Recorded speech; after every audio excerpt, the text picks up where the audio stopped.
On the ninth day of Christmas, my Bridget brought to me generosity. Because that is the reason for the season, after all, isn't it? We've talked a lot about connecting to the Logos and a lot of the other aspects of the Christmas season here during the 12 days of Christmas, but generosity really is at the core, and I think is a very often misstated and misappropriated tool that really does make the world a better place. So let's talk about generosity today as we walk together down creation's paths.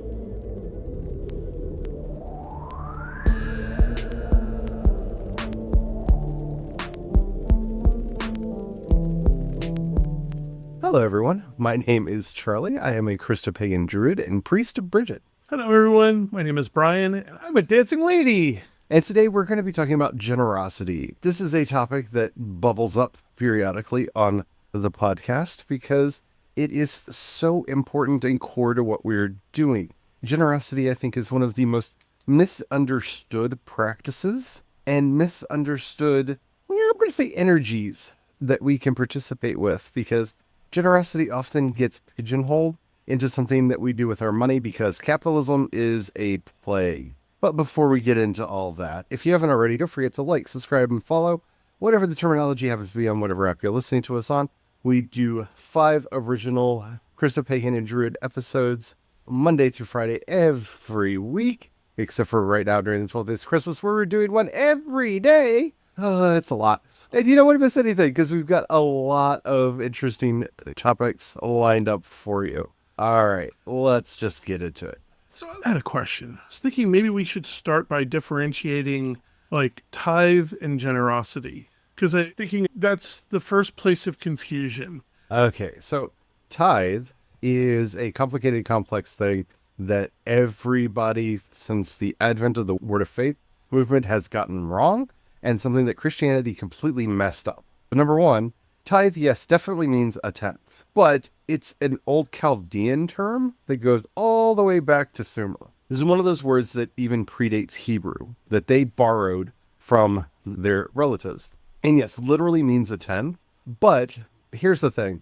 In the Mosaic Law, it tells you all the things that you have to tithe on, and if you actually do up the math, it actually comes out to about 2.5%. It's not actually a tenth. That is taking the term very literally, which is a problem with most fundamentalist things.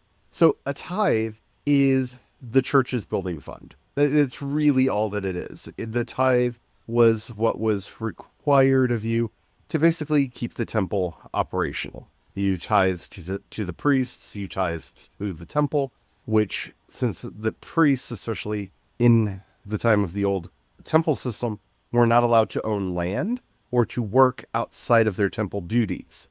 So you gave a portion of your crops to the temple, you gave a portion of your livestock to the temple, you gave a portion of your proceeds to the temple. That way they could do all the upkeep and feed and clothe themselves as necessary, because they weren't allowed to have anything else. Now, in Christian terms, I have a lot of thoughts about whether Christians should ever tithe. We have 2 different accounts in the Gospels.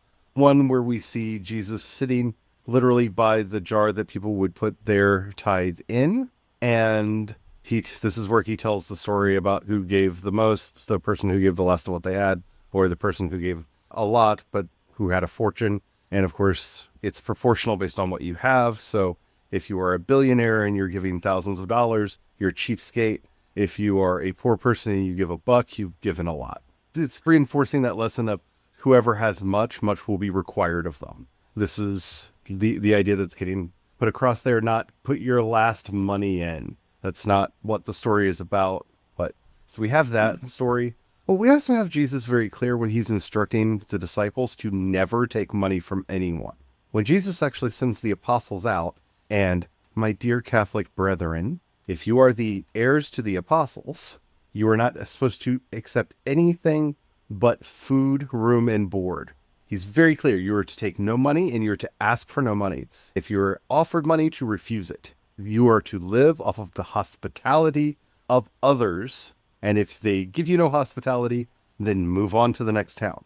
This is the instruction he gave to the apostles, which, oh, gilded church. Oh, sweet gilded church of the empire. Listen to Jesus. Could you imagine a society where the actual town, the property, say the rectory property, and maybe even the church building is under the ownership of the town? It's the town's. And then the preacher, the priest, whoever's traveling through, if they enjoy their company, they're like, here's some food, you can stay here. Because that's the thing, is then the message would actually be helping the community, and the community supports the preacher for helping the community. That's actually how the church originally operated. Which was, yeah, how it originally operated. Wealthy women, almost exclusively women, by the way, for anybody who really wants to understand the history of Christianity, Christianity would not exist without women. Paul, in all of his letters, is constantly thanking the various women who did things. Mary Magdalene and some of her friends probably paid for all of Jesus's everything.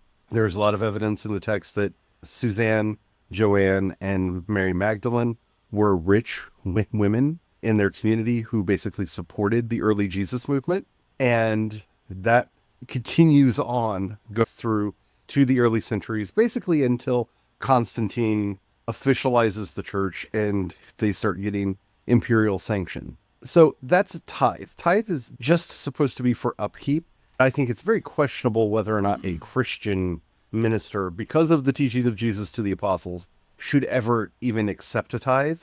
Like, if a tithe is gathered at all, it should be for the upkeep of the community center, the building, and not for the people living in it.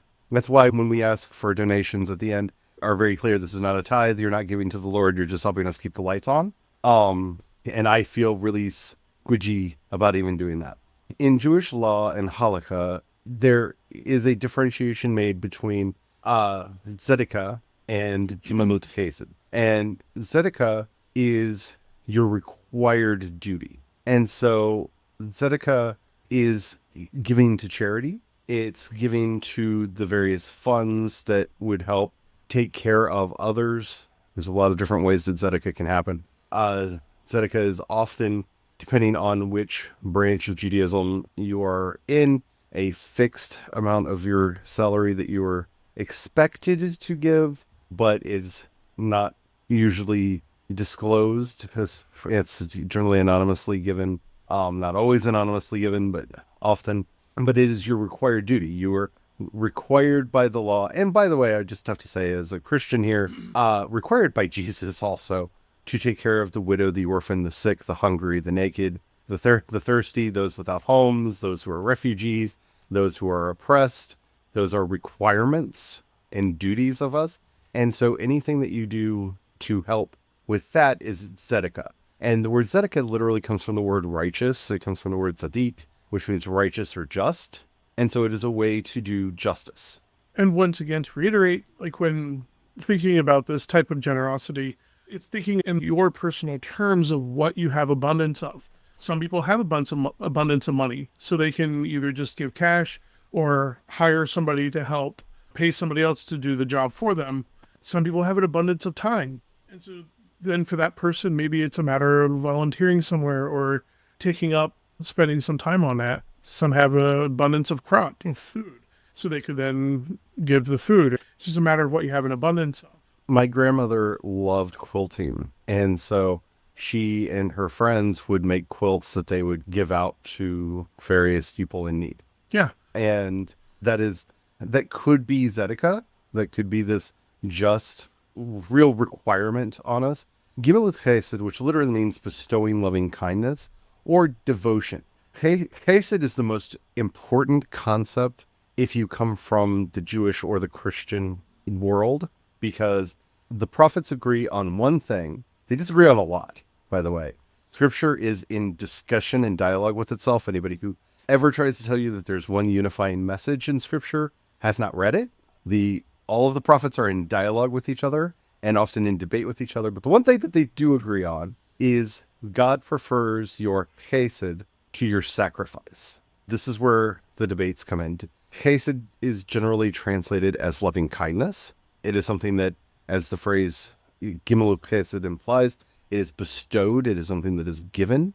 And this is where we would think of as generosity. And gemilut chesed could be anything from visiting somebody who is not feeling well, sending food or something when you know somebody is sick, making sure that their animals are taken care of, their children are taken care of, making sure that they have food in the house. They can be acts of kindness. They could be gifts of money. They could be gifts of something that you've made. It's an act of giving, but it is purely out of generosity. It is not a required action. So you think about this as if somebody gives you something for your birthday, this is akin to tzedakah. It's expected. It's your birthday. Somebody's going to give you a gift, right? And you can have a certain amount of gratitude and everything, but there's still a part of you that's like, well, it's my birthday. They had to, right? And I'm not saying that it's being ungrateful or anything, but think about how you feel when somebody gives you a just because present. I was just thinking about you, saw this, thought you would like it. There's not a holiday or a festival or anything. I saw this, thought of you, got it for you, here you go. That's gemilut chesed. That is this generosity that we're talking about. This, you were just on my mind. I was just thinking about you. Here is this gift. And chesed is what holds up the world. It is through these acts of kindness that we really do make the world worth living in. It's one of the reasons why California will probably always be my favorite place that I've ever lived. When we first moved out there, we knew no one. We had no friends. I had some family in California, but they were in the far northern part of the state, several hundred miles away from where we were. And when we moved into our apartment, our neighbors, I've told the story on the podcast before, but who did this amazing act of gemilut chesed. They saw us moving in. They did not know anything about us. They knew nothing about us other than we were moving in to the apartment next door to them. Showed up with a casserole because you don't feel like cooking when you're moving stuff in. They were replacing their furniture and asked if we wanted their old suite for free. We offered to pay for it and they would not take any money for it. They're like, we were going to throw it away, but if you could get some use out of it, if you want it, well, just look, you can have it. Like, it was this amazing act of generosity that was our first real experience of California. And it was just amazing because we literally came out with what we could fit in a Ford Probe with a clamshell on top. And very little with us when we moved out there. It all literally fit in a pile in the living room. Yeah. And not even a very big pile. Not a very big pile. And it was mostly like clothes and stuff, like the barest of necessities.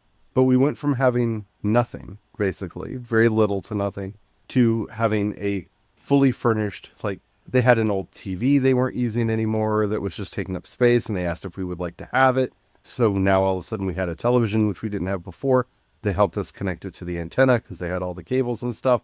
Like, we were so immediately welcomed into this space. That's when I left my heart in California, right? Like, I just fell in love because I have lived a lot of places. I've lived all over the country. That just sheer act of kindness, of generosity, I had never experienced anywhere else, ever. Yeah. And that's not so much about the state in general, but like, our neighbors were just great people. The hardest thing about moving was leaving our church community out there because we went to the Church of the Good Shepherd in Berkeley, which my heart will forever be there, and leaving our next door neighbors because they were just phenomenal people. They were great. The reason I tell that story is when I say that generosity is what holds the world up. We were young. We literally moved across country. We moved from Maryland to California. We couldn't afford any fancy anything, so we literally drove out in a car. Didn't even stay at hotels half the time. We just slept in the car on a couple of occasions because money was tight. We went from having nothing to this. It wasn't the fanciest of anything, but it was enough. And it made us feel warm and welcome and home, which I didn't expect to find that soon. But that's what generosity really is. And that's why it's so hard to talk about, because it is about just giving for the sake of giving. And it's not expecting a return. That's what makes something generous. You're not expecting praise. In fact, they got very gruff anytime we tried to praise them for being so kind to us. Because, again, they didn't understand, like, this, isn't this just what you do? Like, people, they saw somebody that needed some stuff. They had the stuff. Here you go. Why should I just, what's the point of not just giving it, right? It's not about doing it for fame. It's not about doing it for recognition. It's not about doing it even to feel good, even though we can't. I think people get lost in that side of it and like, well, it's a selfish thing because you feel good. Well, great, yay. But again, if that's what it takes to get you to do generosity, sure, fine, right?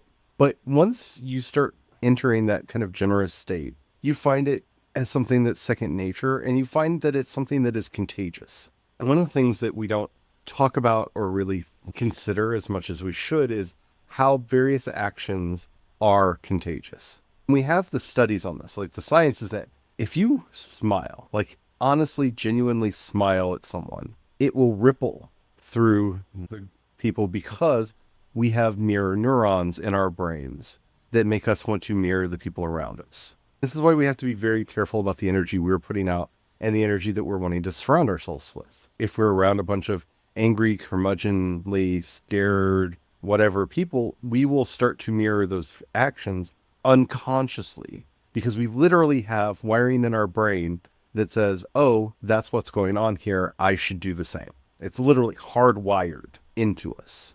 Generosity is a way of hijacking that system to bring benefit into the world so that you can use both this natural built-in hardwiring in people as well as the more etheric, subtle energy aspects of it. Because as we're always saying, these always go in tandem. If you're not actually doing anything, you're not doing anything. Lighting a candle in your room is great. It does put energy out into the world. But if there's not action, the phrase that I feel like we need to have posters that we put out on, if you're not actually doing anything, magic has nothing to hold on to. And generosity really is that thing that gives the magic something to hold on to. We're always complaining about how coarse civilizations become, our society or culture or whatever. You have to monitor what you're putting out. And this is where we get to our favorite topic, and that is the law of the returning tide. Because this is where people get this so wrong. This is not a reciprocal relationship. You don't put out generosity into the world to receive generosity. Because, like with anything tossed into the ocean, you don't know what's going to wash back ashore. You could be the most generous person in the world who is constantly treated uncharitably. That's terrible. It's painful, but it happens.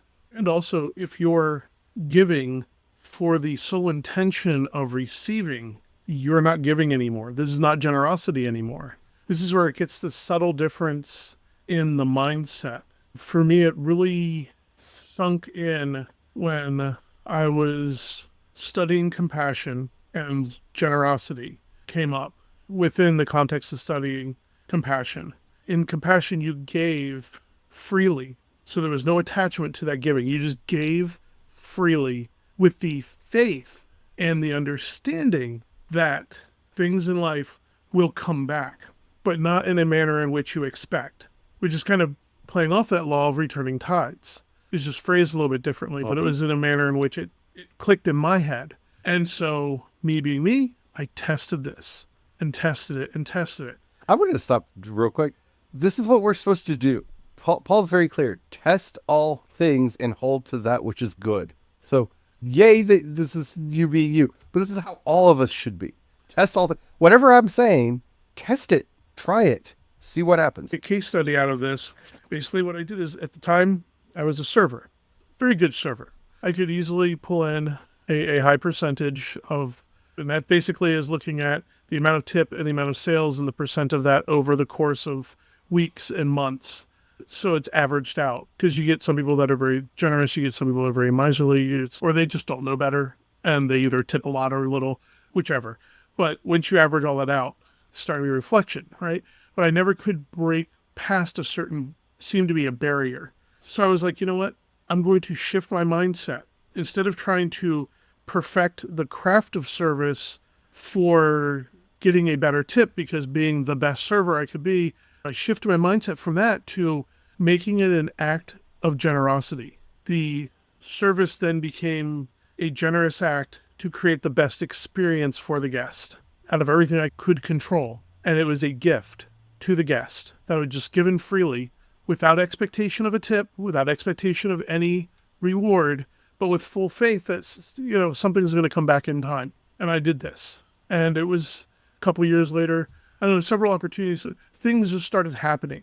acts of generosity started coming back in ways that weren't even realized even in the moment. And then later on, when it came time to buying the restaurant, I'm not a wealthy person. I did not have a bunch of wealth.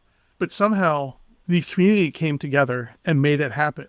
The law of returning tide just happened to wash a restaurant ashore. Next thing you know, I own a restaurant. And it was because of those acts of generosity, the people I'd interacted with, some of them were bankers, some of them happened to be on the board. Some of them were people involved in that decision. Some of them worked in the bureaucracy of the community that made the licensing and all the other paperwork go through so smoothly, because the entire process was smooth.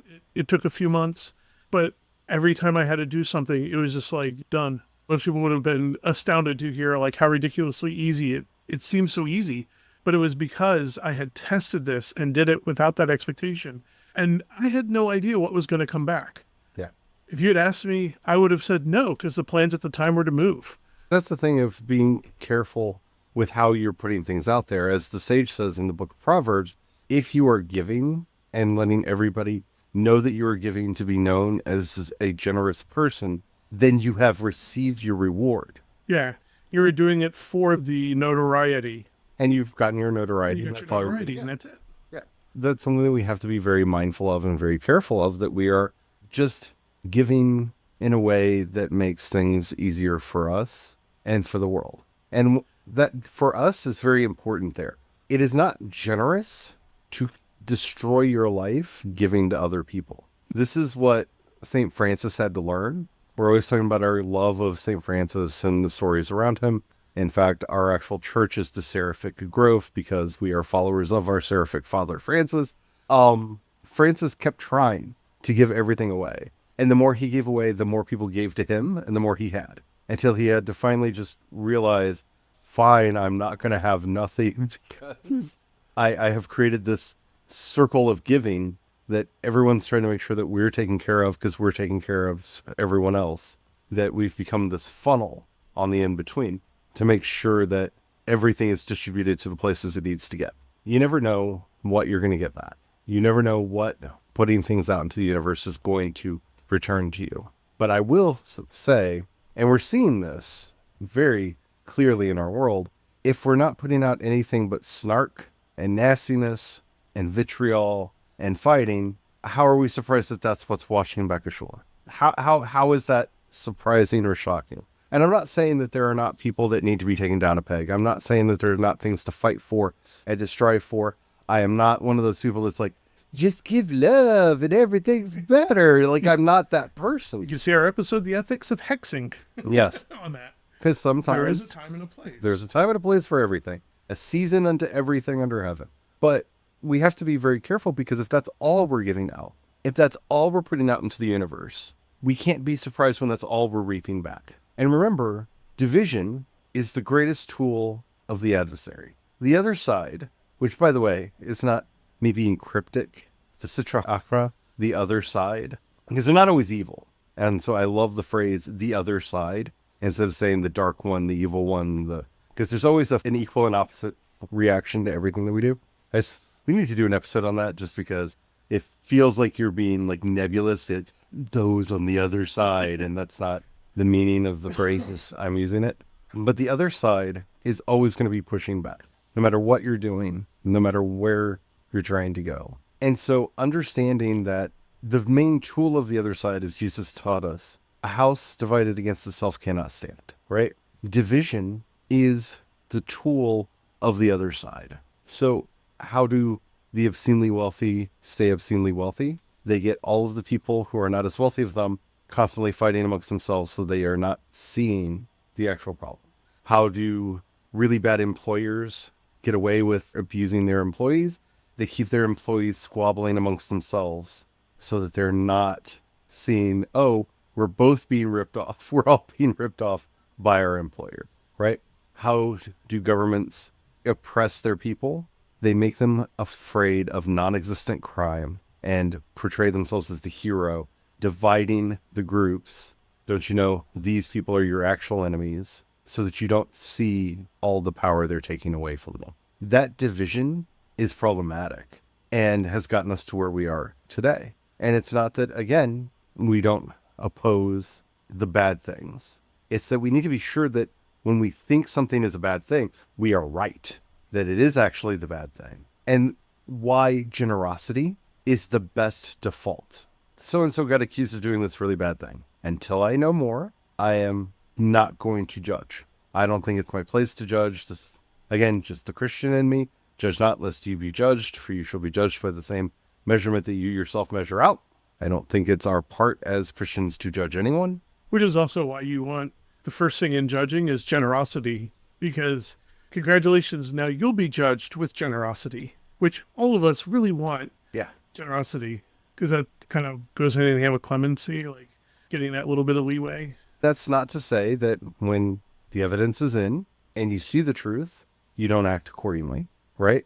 But an accusation is an accusation.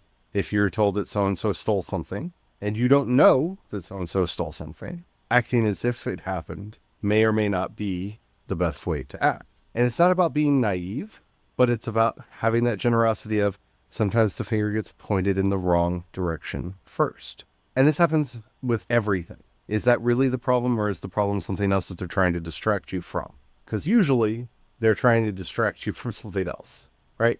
Transgender children are not a threat to women's sports. In fact, there are so few transgender kids in this country that that's just laughable. I mean, transgender people, we are a minority of a minority of a minority. Like, we're a tiny, tiny group of people. In fact, when you look at these lists, there's a list that a certain children's book author keeps putting out where you see there's 900 medals that have been taken away from girls because of this.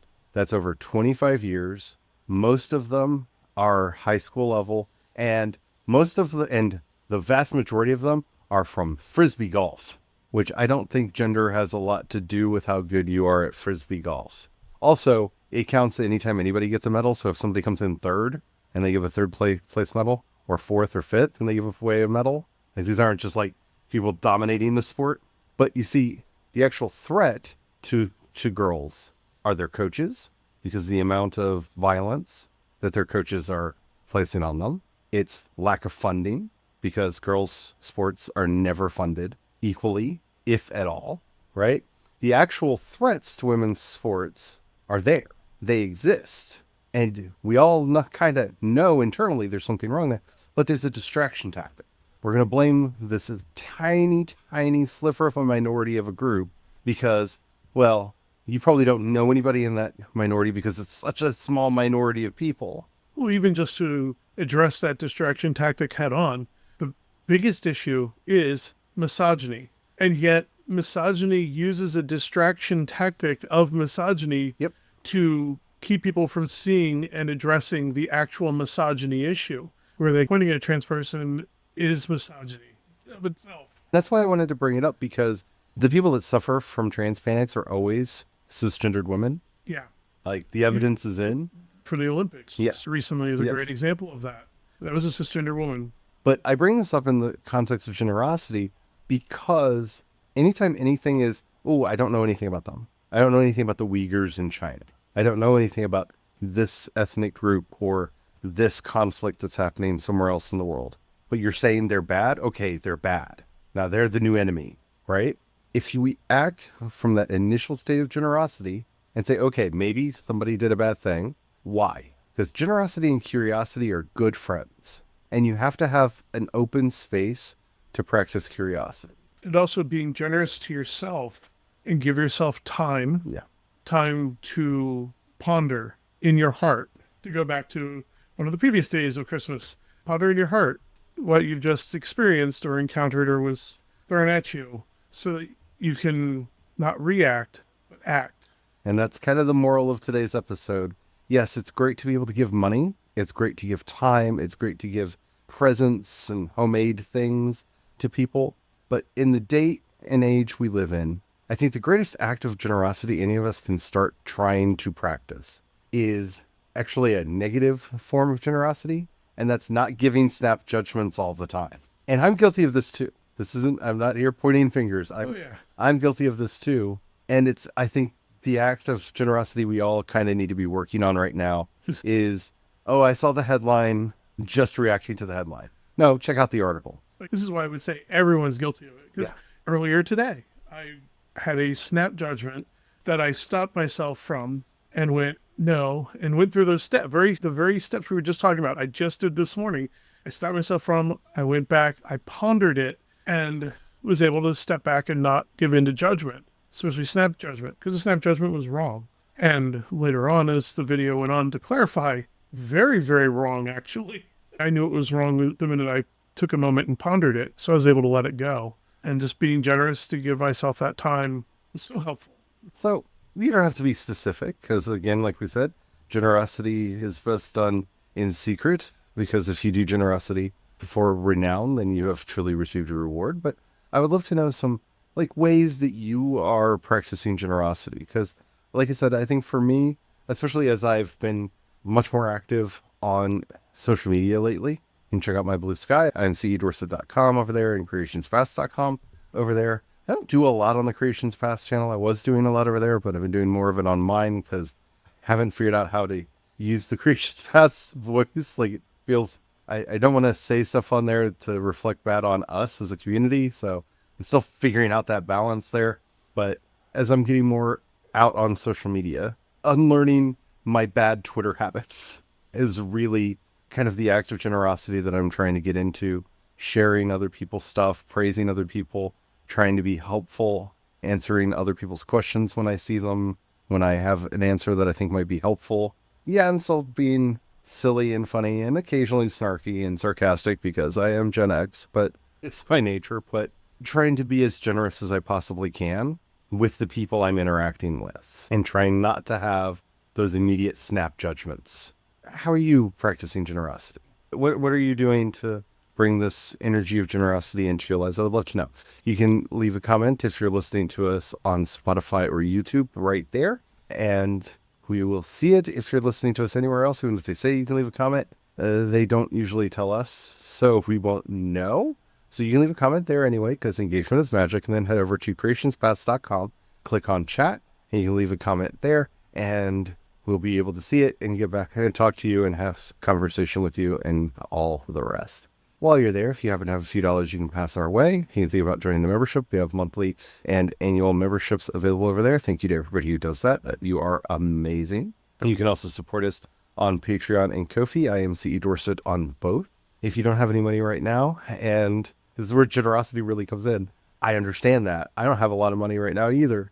But if you can share, comment, help other people find out what we're doing. We really are doing this out of the kindness of our hearts, because this is a thing that we really believe in and are wanting to see prosper and grow. So if you can help us with that in any way, that really does mean the world to us. So thank you to everybody who is doing that. Y'all are amazing. All right. As we're heading out today, oh, blessed Archangel Barachiel, the blessing of God, who brings both our prayers before the Holy One and brings blessings back upon us. Help us to learn how to be a blessing to others. And as you embody the generosity of the divine, help us to live that generosity in our own lives. Amen. Amen. And a partridge in a pear tree.